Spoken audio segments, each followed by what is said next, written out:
If you've ever submitted an essay or a journal article and you felt misunderstood, you've probably at one point in time asked yourself this question: is this about the quality of my work or the values of the reviewer?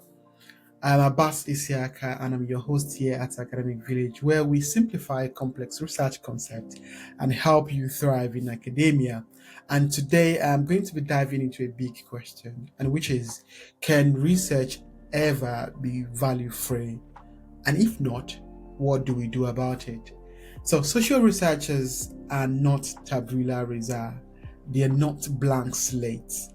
There is age, race, class, religion, politics, even personality that can shape what we study, how we study it, and how we interpret the results. For example, an extrovert might say, oh, I want to study racism through interviews at political rallies, while an introvert might say, oh, you know what? I will just read manifestos alone and do a discourse analysis. This is not to diss those who do discourse analysis. I do discourse analysis too. But what I'm saying is that both approaches are shaped by who the researcher is. Max Weber, for instance, once said that values shape what we choose to study.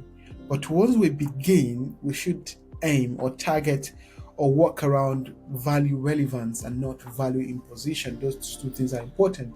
So in essence, you should tell your society what your data reveal, not what they should do with it. So the bottom line is that our values and political inclinations shape how we frame and pursue our research problems. So how can you address this in your research? And that's where reflexivity comes in. Reflexivity is asking you to tell your readers who you are, what shaped your thinking, and how your perspective may have changed during the study.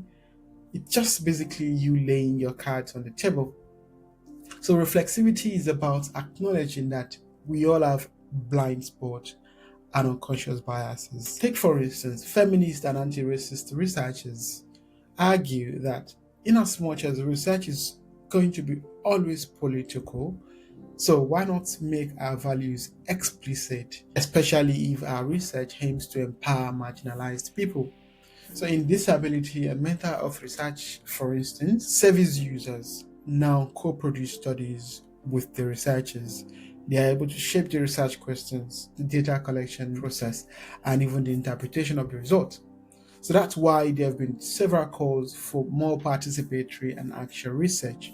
So in participatory research, participants are not just object of the research, they are partners in the research process. In action research, the goal isn't just to study injustice or say challenge it.